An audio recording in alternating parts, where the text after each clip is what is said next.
जय श्री गणेश। आप सभी को फाल्गुन मास के शुक्ल पक्ष की विनायक चतुर्थी की ढेरों शुभकामनाएं। आज 3 मार्च को आप सभी विनायक चतुर्थी का व्रत कर रहे हैं। आपको आज के दिन विनायक चतुर्थी व्रत पर सुननी चाहिए यह गणेश जी की विनायक चतुर्थी व्रत कथा। इस कथा के सुनने मात्र से ही मनुष्य का कल्याण होता है। जो व्रती हैं उनके व्रत को पूर्ण करने के लिए इस कथा का श्रवण करना अनिवार्य होता है।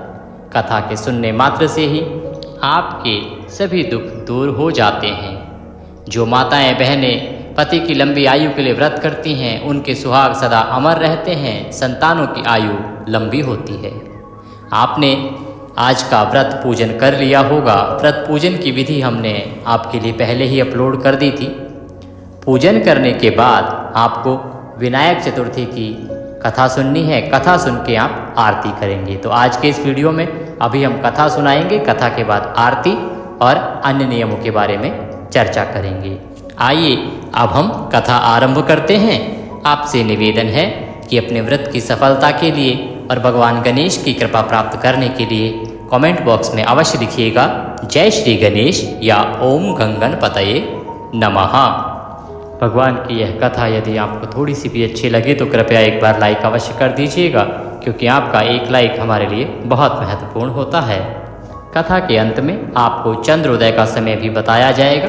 आप जानते हैं कि यह व्रत चंद्रमा को अर्घ देने के बाद ही पूर्ण होता है, तो चंद्र उदय समय भी आप अवश्य जान लीजिएगा। आइए अब हम कथा आरंभ करते हैं।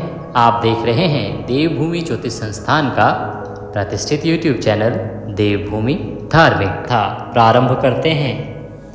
एक बार भगवान शिव तथा माता पार्वती नर्मदा नदी के किनारे पर बैठे थे। वहाँ माता पार्वती ने भगवान शिव से कहा कि क्यों न प्रभु समय व्यतीत करने के लिए चौपड़ खेला जाए। शिव जी चौपड़ खेलने के लिए तैयार हो गए, परंतु इस खेल में हार जीत का फैसला कौन करेगा यह प्रश्न उनके समक्ष उठा।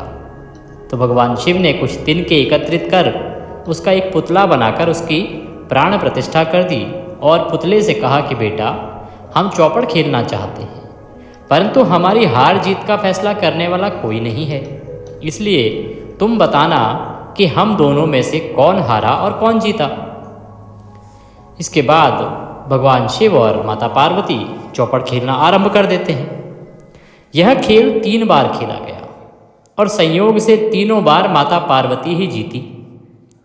खेल समाप्त होने के बाद जब बालक से पूछा गया कि बताओ बेटा, कौन हारा कौन जीता, हार जीत का फैसला करो, तो उस बालक ने कहा कि महादेव, आप तीनों बार जीते हैं।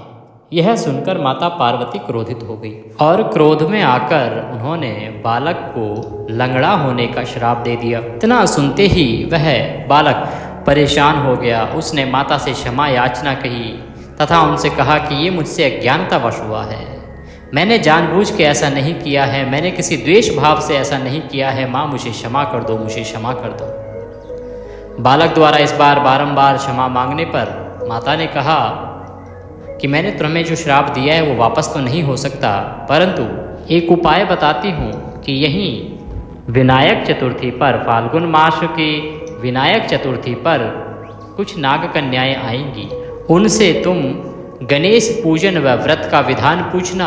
वो तुम्हें गणेश पूजन और व्रत का विधान बताएंगी और तुम उसको करना। उससे तुम्हें इस श्राप से मुक्ति मिल जाएगी। इस प्रकार माता पार्वती ये कह के वहाँ से अंतर्ध्यान हो गई। समय व्यतीत हुआ। समय व्यतीत होने के साथ फाल्गुन मास की शुक्ल पक्ष की चतुर्थी तिथि आई। उस बालक ने देखा कि वहाँ पर कुछ नाग कन्याएँ आई हैं। वह उन नाग कन्याओं को देखकर तुरंत ही उनके पास पहुंच गया और उनसे प्रार्थना की कि मुझे गणेश व्रत की विधि बताओ, किस प्रकार से मैं इस व्रत को करूं।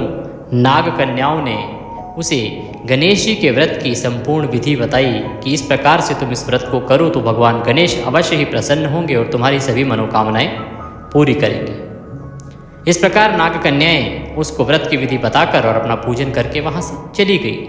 उस बालक ने 21 दिन तक लगातार गणेश जी का व्रत किया। उसकी श्रद्धा और भक्ति देखकर गणेश जी प्रसन्न हुए। उन्होंने बालक के सामने प्रकट होकर उसे मनवांछित फल मांगने के लिए कहा कि मांगो पुत्र, क्या मांगते हो, मैं तुम्हारी इस तपस्या से प्रसन्न हूँ।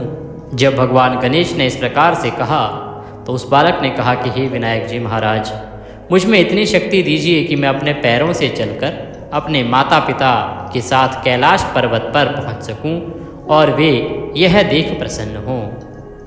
तब बालक को वरदान देकर श्री गणेश जी अंतर्ध्यान हो गए। इसके बाद वह बालक कैलाश पर्वत पर चल दिया और यूं ही चलते चलते चलते चलते वह कैलाश पर्वत पर पहुंच गया। भगवान शिव तथा माता पार्वती को प्रणाम किया। जब उन्होंने पूछा कि तुम यहाँ किस प्रकार से आए, तो उस बालक ने कैलाश पर्वत पर पहुँचने की अपनी सारी कथा भगवान शिव को कह सुनाई कि किस प्रकार से उसने गणेश जी का व्रत किया, पूजन किया। उनके आशीर्वाद से वह इतना स्वस्थ हो गया कि वह उनके दर्शन करने के लिए कैलाश तक पहुँच गया। चौपड़ वाले दिन से माता पार्वती शिव जी से विमुख हो गई थी। अतः देवी के रुष्ट होने पर भगवान शिव ने भी बालक के बताए अनुसार 21 दिनों तक गणेश जी का व्रत किया। इस व्रत के प्रभाव से माता पार्वती के मन से भगवान शिव के लिए जो नाराजगी थी वह समाप्त हो गई तथा वे भगवान शिव के पास पुनः लौट आई, उनके साथ प्रसन्नता पूर्वक रहने लगी। तब भगवान शिव ने यह व्रत की विधि माता पार्वती को बताई। यह सुनकर माता पार्वती के मन में भी अपने पुत्र कार्तिकेय से मिलने की इच्छा जागृत हुई।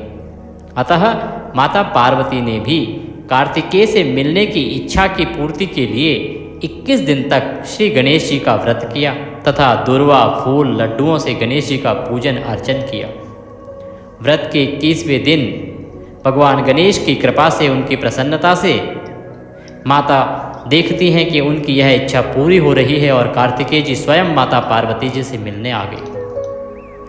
उस दिन से श्री गणेश चतुर्थी का यह व्रत समस्त मनोकामनाओं की पूर्ति करने वाला व्रत माना जाता है। इस व्रत को करने से मनुष्य के सारे कष्ट दूर होकर मनुष्य को समस्त सुख सुविधाएं प्राप्त होती हैं तथा वह अपने जीवन के सारे कष्टों पर विजय प्राप्त करता हुआ अपने जीवन में सभी ऐश्वर्यों को भोगता हुआ भगवान गणेश के आशीर्वाद से अंत समय में वैकुंठ को प्राप्त करता है। जो कोई इस कथा को सुनता है अथवा सुनाता है, भगवान गणेश के आशीर्वाद से उसके जीवन के सभी संकट दूर हो जाते हैं। इसी के साथ फाल्गुन मास शुक्ल पक्ष विनायक चतुर्थी की यह कथा यहाँ समाप्त होती है। बोलिए गणेश जी महाराज की जय।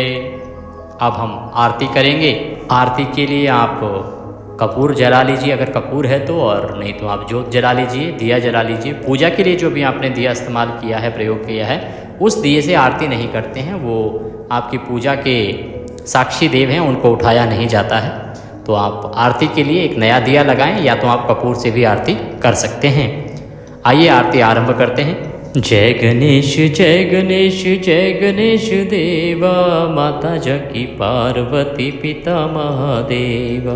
जय गणेश जय गणेश जय गणेश देवा, माता जकी पार्वती पिता महादेवा।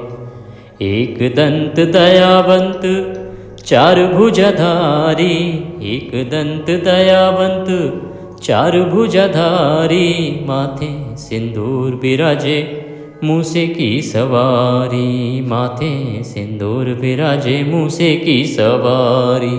जय गणेश जय गणेश जय गणेश देवा, माता जकी पार्वती पिता महादेवा। अंधन को आँख देत कोढ़िन को काया, बाझन को पुत्र देत निर्धन को माया।